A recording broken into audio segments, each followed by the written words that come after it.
Hello, स्वागत आहे सगळ्यांचं आपल्या पुन्हा एका नवीन व्हिडिओमध्ये. तुम्हाला सगळ्यांचा आजचा दिवस सकारात्मकतेने भरलेला व आनंददायी असा जावो अशी साईंचरणी प्रार्थना करते. आणि आजच्या आपल्या व्हिडिओला आपण सुरुवात करूयात. तर आज आहे प्रदोष आणि मला आज निघायचं होतं माहेरी जायला, कारण भावाच्या मुलाचा पहिला वाढदिवस आहे आज. सकाळी आम्हाला लवकर निघायचं होतं, पण तरीसुद्धा थोडा उशीर झाला होता. लवकर म्हणजे अंधार असतानाच आम्हाला निघायचं होतं 6-6:30पर्यंत, पण तरीसुद्धा आम्हाला 8 वाजले होते घरून निघताना.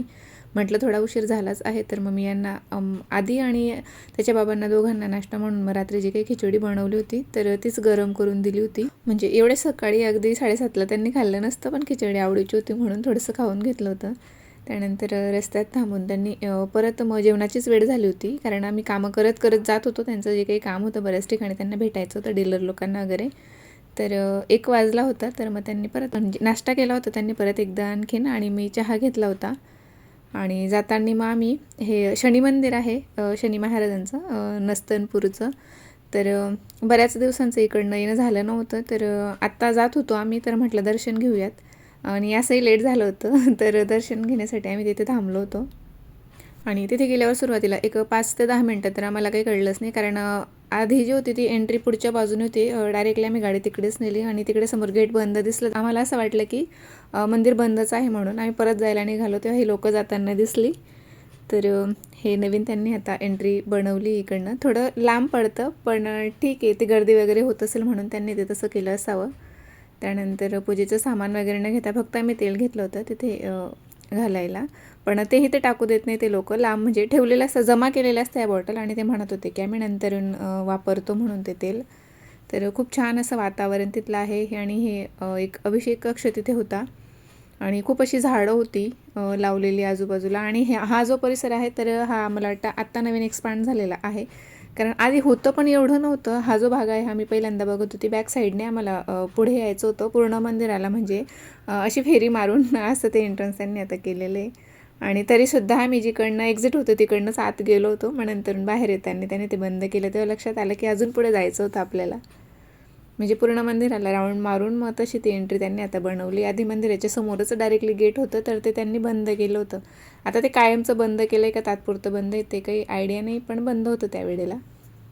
तर हे इकडनं एक्झिट होतं, इकडनंच मी आत आले होते. आणि इथून अजून थोडं पुढे जाऊन मग मेन एंट्री होती ह्या इकडच्या बाजूने. हे नंतर लक्षात आलं. तर गर्दी नसल्यामुळे खूप शांत वाटत होतं. आणि मंदिराचं वातावरण तर म्हणजे सगळ्याच मंदिरांच्या ठिकाणी वातावरण छानच असतं, पॉझिटिव्ह वाटतं.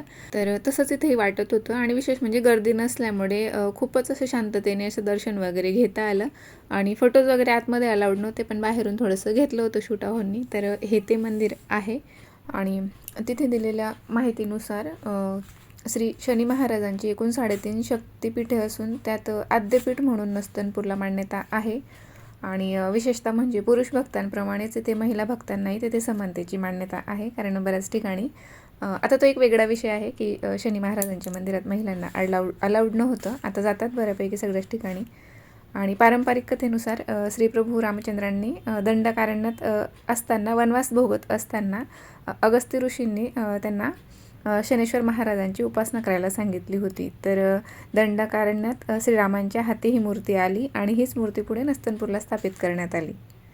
तर ह्या मंदिराबद्दल मला आत्ताच माहिती झालेलं आहे 1-2 वर्षांपूर्वी. तर याआधी एकदा आम्ही तिथे गेलो होतो, आणि आता हे दुसऱ्यांदा मी आली होती. बऱ्याचदा गेले होते, त्यांना आधीपासून माहिती होतं. तर खूप छान वाटत होतं तिथे, पण ऊन खूप जास्त होतं. आणि दुसरी गोष्ट अशी की त्याने तेल नाही चढवू दिलं तिथे, ते बॉटल साईडला ठेवायला सांगितली. पण असं ते त्यांनी म्हटलं की ते नंतर वापरता म्हणून. त्यानंतर मग आम्ही पुढे जायला निघालो. घरी आम्हाला संध्याकाळी 6चाच टायमिंग होता बड्डेसाठी, कारण आता थंडी असल्यामुळे त्यांनी लवकर ठेवलं होतं. आणि तोही लहान होता, 1च वर्षाचा आहे अजून, म्हणून नको त्रास व्हायला म्हणून. तर तिथून आम्ही निघालो. एक शार्प 6ला मी माझ्या माहेरी पोहोचले तिकडे, आणि 6:10ला आम्ही परत घरातून निघालो. फक्त ड्रेस चेंज केला एवढंच, काहीच तयारी करायला वेळ नव्हता. त्यांचे सारखे फोन येत होते की तुमच्यासाठी थांबलो आहे म्हणून. तर तिथून निघालो आम्ही संध्याकाळी 6ला. आणि इथून पुढे मग माझ्या म्हणजे माहेर जे आहे, मूळगाव जे आहे वडिलांचं, तर ते एक 3 ते 4 किलोमीटर आहे. तर तिथे आम्हाला जायचं होतं पुढे. आणि खूप दमायला झालं होतं, कारण आजचा पूर्ण दिवस सकाळी म्हणजे एक 7:30-8 वाजेपासून आम्ही निघालो होतो तेव्हापासून म्हणजे पूर्ण दिवस आजचा आमचा ट्रॅव्हलिंगमध्येच गेला. तर खूप दमायला तर झालं होतं, पण मग ज्या कामासाठी आलं होतं ते तिथे जायचं होतं आता आम्हाला. आणि तिथे गेल्यावर तयारी सगळी झाली होती, पण थंडी असल्यामुळे त्यांनी घरात प्रोग्राम ठेवला होता, कारण सगळी लहान मुलं बर्थडेला आलेली होती. आणि तोही खूप लहान आहे, अजून 1 वर्षाचा आहे. आणि बाहेर गारव्यासाठी त्यांनी ते आतमध्ये प्रोग्राम ठेवला होता. जेवणाचं वगैरे बाहेर केलेलं होतं फक्त. तर भरपूर अशी गर्दी होती. आणि बड्डे बॉय तर असं वाटत होते की पहिला बड्डे असला की लहान मुलं सहसा रडतात पहिल्या बड्डेला गर्दी बघून, पण तो अजिबात रडत नव्हता, छान खेळत होता. आणि पहिली गोष्ट अशी की त्याला काय चाललं आहे तेच कळत नव्हतं, पण त्याच्या मानाने वयाच्या मानाने बराच वेळ तो शांत बसला. एरवी एवढी मुलं बसत नाही. सगळ्या जणींनी त्याला ओवाळलं, औक्षण केलं, तोपर्यंत अगदी शांत बसलेला होता तो. आणि खरं तर त्याचा जो बड्डे आहे तर तो इथे नाशिकला करायचं चाललं होतं, कारण भाऊचा त्याचा आधी फोन झाला होता मला की तिकडे एखाद्या हॉटेलमध्ये वगैरे आपण करूयात म्हणून. आणि सोबतच त्र्यंबकेश्वरचं दर्शन पण होईल, वणीलाही जाणं होईल आणि शिर्डी वगैरे हेही आपलं जाणं होईल असं. पण मग नंतरून असं झालं की थंडीचे दिवस आणि एवढ्या लांब असं म्हणजे बरेचसे लोक आले नसते, आणि म्हणून मग हा बर्थडे त्याचा आता घरी झाला. आणि मला असं होतं की सहसा म्हणजे हे माझं मूळ गाव आहे माहेर, तर माझं बालपण सगळे ह्याच गावात गेलेलं आहे. मला असंच काहीतरी फंक्शन असतं, लग्न असतं तेव्हाच तिकडे जायला मिळतं, कारण पप्पा ते पण आता बाहेर गावी राहतात, म्हणजे इथून 3 ते 4 किलोमीटर लांब ते असं राहतात. तर अशा निमित्ताने का होईना, पण मग मला ह्याच निमित्ताने गावी जायला भेटतं. आणि बरीचशी कामंही होती 1-2 ठिकाणी, बघायलाही जायचं होतं मला. एक काका होते, त्यांनाही बरं नव्हतं, ते आजारी होते, तर तिकडेही जाणं झालं. पण घाई एवढी होती की सगळी कामं आम्हाला रात्रीच करून घ्यायला लागली, कारण नेक्स्ट डे आजचा तर प्रदोष होता, उद्याला मार्गशीर्ष महिन्यातला शेवटचा गुरुवार असल्यामुळे मला उद्यापनासाठी कुठलं ते घरी जायचंच होतं. तर दुसऱ्या दिवशी सकाळीच निघायला लागलं होतं आम्हाला. तर काही कार्यक्रम असतो किंवा असंच काही लग्न वगैरे असतं तेव्हाच असे सगळेजण एक सोबत आपल्याला भेटतात. तर हॉल लहान असल्यामुळे म्हणजे तसा भरपूर मोठा होता, पण तरीसुद्धा फक्त लेडीज सगळ्या बायकाच इथे मावल्या होत्या. आणि तरीसुद्धा जिन्यावरसुद्धा बसायला जागा नव्हती, वरपर्यंत खूप गर्दी होती. आणि जे काही जेंट्स होते, माणसं होते, ते सगळे बाहेर थांबले होते, कारण त्यांना आतमध्ये यायला जागाच नव्हती. तर बाहेरही भरपूर अशी गर्दी होती. आणि बाहेर स्वयंपाकही सुरू होता, त्यामुळे सगळी माणसं बाहेरच थांबली होती. आणि आधीकडे मी थोडंसं शूट घे म्हणून फोन दिलेला होता, पण खूप गर्दी असल्यामुळे आणि सारखं त्याला कोणीतरी खाली बस म्हणत होतं पुढे उभा असल्यामुळे, तर त्याने फोन माझ्या हातात टेकवला आणि तो बाहेर निघून गेला. आणि अजून केक कटिंग व्हायचा होता, तेव्हाशी तो बाहेर जाऊन थांबला होता. त्यानंतर सगळ्यांचं औक्षण करून झाल्यानंतर, पूजा झाल्यानंतर फायनली केक कटिंग झालं. आणि ज्याच्यासाठी केक होता, ज्याचा बड्डे होता, त्यानेच तो केक खाल्लासुद्धा नाही, म्हणजे त्याने तोंड फिरवलं होतं अक्षरशः. आणि इथपर्यंत येईपर्यंत बड्डे बॉयची खूप अशी थोडी चिडचिड व्हायला लागली होती, त्याचे पेशन्स आता संपले होते, थोडा चिडका झाला होता तो.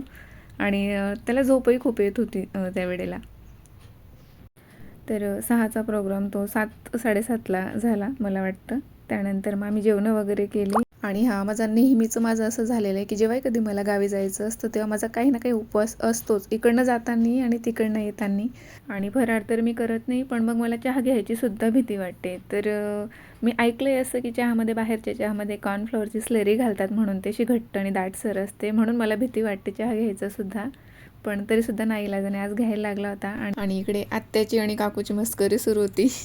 तर इथे आता बड्डे झाला होता, केक कटिंग झालं होतं, आणि त्यानंतर मग इथे आम्ही सगळ्या बहिणींचे असं फोटोशूट चाललं होतं थोडंफार.